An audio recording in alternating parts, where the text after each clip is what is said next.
தமிழ் மொழிதான் சிறந்ததுன்னு சொன்னேன். தாய்மொழின்னு சொல்லிட்டு ரெண்டு வித்தியாசம் இருக்கு. அந்த புத்தி ரத்தத்துல அந்த மொழி ஊறியும் இதுதான் தாய்மொழி. தமிழர்கள் தமிழ் மொழியில் கற்க வேண்டும். I can speak in English, I can walk in English, I can walk in English. அப்ப அப்படிதான் இந்த உலகம் இருக்குது. என்னை பொறுத்தவரை அங்க இருக்கிற எல்லா டாக்டரும் என்ன பார்த்து எஸ் யுவர் ரைட் சொன்னாங்க. கோலி டாக்டர்ங்கிறாங்க, 420ங்கிறாங்க. நான் ஏன் ஒரு தில்லா பேசிட்டு இருக்கேன்? நான் ஏன் ஒரு தில்லா பேசுறேன்னா இந்தியாவில் இருக்கிற எம்பிபிஎஸ் சிலபஸ் வேற.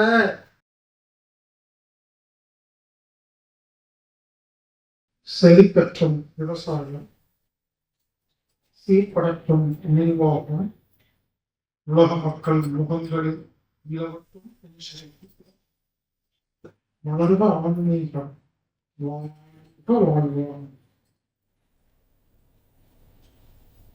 அடுத்தபடியாக நாம் பார்க்க இருப்பது எந்த மொழியில் கல்வி இருக்க வேண்டும்.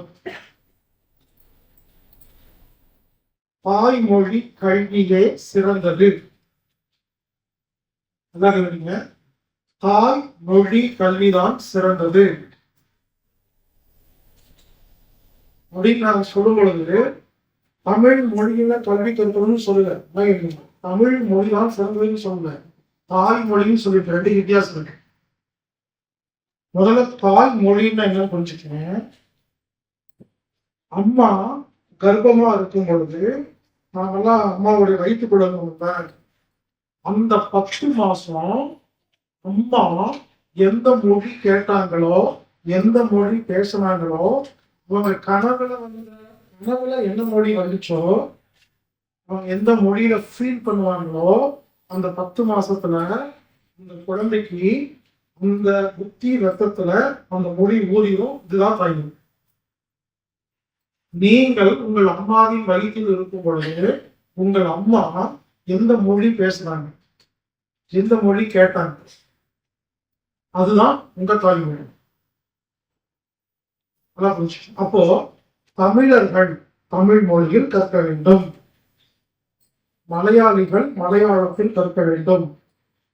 யாருடைய மொழி தாய்மொழியோ அந்த மொழியில் கல்வி இருந்தா உங்களுக்கு புரியும், இல்லைன்னா புரியாது.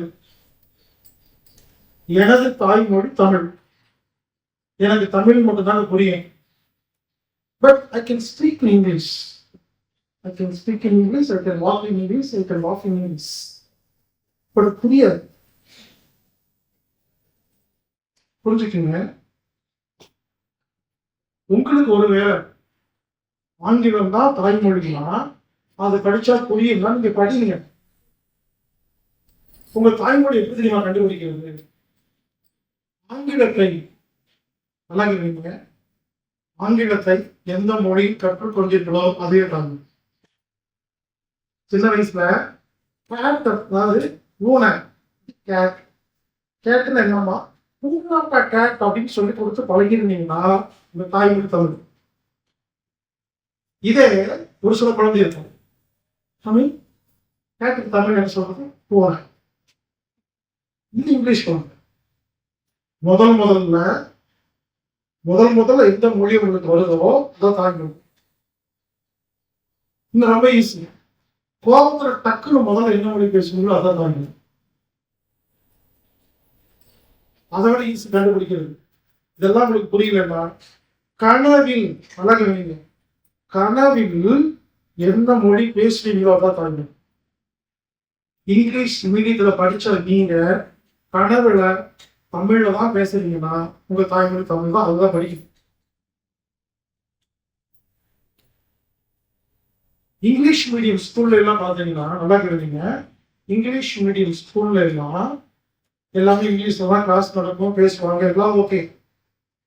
ஒருவேளை ஒரு குழந்தை இங்கிலீஷ் மீடியத்துல படிக்கிற குழந்தை டீச்சர் ரூம் போகுது, எனக்கு இந்த சப்ஜெக்ட் புரியலன்னு சொல்லும் பொழுது நீங்க பாத்தீங்கன்னா ஓ புரியலையா தமிழ்ல ஒண்ணு இல்லப்பா அப்படின்னு நீங்க பேசி புரிய வச்சுட்டீங்கன்னா அதுக்கு பேசாம தமிழ்க்கே கிளாஸ் நடத்தி போலாமா? இதான் கேள்வி. எனக்கு அதெல்லாம் முக்கியங்க. எப்படி சொன்னா உங்களுக்கு புரியுமோ அந்த மாதிரிதான் இருக்கணும். எனக்கு வந்துங்க நான் அதை புரிஞ்சுக்கிட்டேனாங்க நான் என்ன பண்றேன், எனது கல்வி தமிழ்ல வச்சிருக்கேன். இப்ப நான் என்ன குறைஞ்சா போயிட்டேன் யோசிச்சு பாருங்க. எனக்கு இங்கிலீஷ் பேச தெரியாது, படிக்க தெரியாதுன்னு வச்சுக்கோங்களேன். இப்போ நான் இவ்வளவு கிளாஸ் எடுத்துட்டு இருக்கேன், இவ்வளவு பேரும் பேசிட்டு இருக்கேன், எனக்கு இவ்வளவு படி எதுக்கு தெரியும் சிந்தி என்பது அறிவு, மொழி. தமிழ் என்பது மொழி அல்ல, அறிவு. இப்பெல்லாம் எழுதி ஒரு ட்ரெண்ட் இருக்குது, இங்கிலீஷ் பேசுறவன் புத்திசாலி. எப்படி இருக்குது, வெள்ளையா இருக்கிறவங்க வெளி சொல்ல மாட்டான், அந்த மாதிரி இருக்கு. புரிஞ்சுக்குங்க. உங்க குழந்தை இங்கிலீஷ்ல பேசுறது எல்லாம் பட வேண்டியது. ஜெர்மன் நாட்டுல யாருக்குமே இங்கிலீஷ் தெரியாது, அதுக்காக யாருமே கவலைப்பட்டதே கிடையாது. அதனாலதான் நம்ம யூஸ் பண்ண பார்க்கலாம் ஜெர்மன் டெக்னாலஜி. பெரிய பெரிய விஷயம் என்ன சொல்றோம், ஜெர்மன் டெக்னாலஜி பெரும் பண்றமா இல்லையா? அந்த காருங்க ஜெர்மன் இன்ஜினியரிங். ஒரு கார் தமிழ் இன்ஜினியர் சொல்லுங்க பார்க்கலாம். ஏதாவது ஒரு கார் பேர் சொல்லுங்க Tamil engineer. Japan engine, Korea engine, ஜெர்மன்ல 10 வயசு பையன் கிட்ட போய் hello how are you what is your name கேட்டா அவன் திரு முடிப்பான். அவங்க அப்பா அவர் சொல்லுவார் சாரி நீ டோன்ட் நோ இங்கிலீஷ் அப்படின்னு தெரிஞ்ச சொல்லுவார். யூரோப் நாட்டுல இங்கிலீஷ் தெரியலன்னா பெருமை, நம்ம ஊர்ல இங்கிலீஷ் தெரிஞ்சா பெருமை. அவங்களுக்கு இங்கிலீஷ் தெரிஞ்சாலும் பேச மாட்டாங்க. இங்கிலீஷ் தெரிஞ்சவங்க பேசுவாங்க, வேற வழி இல்லை, உங்களுக்கு கம்யூனிகேட் பண்ணி ஆகணும் மட்டும்தான் இங்கிலீஷ் பேசுவாங்க. புரிந்து கொள்ளுங்கள். ஓப்பனா சொல்றேங்க, இங்கிலீஷ்ல கூகுள் சர்ச் பண்ணுங்க, அதுல வர ஒரு தேடுதல் இருக்கும். அதை தமிழ்ல சர்ச் பண்ணுங்க வேற வரும், அரபிக் சர்ச் பண்ணுங்க வேற வருங்க. இங்கிலீஷ் இருக்கிறதெல்லாம் தப்பா இருக்குங்க.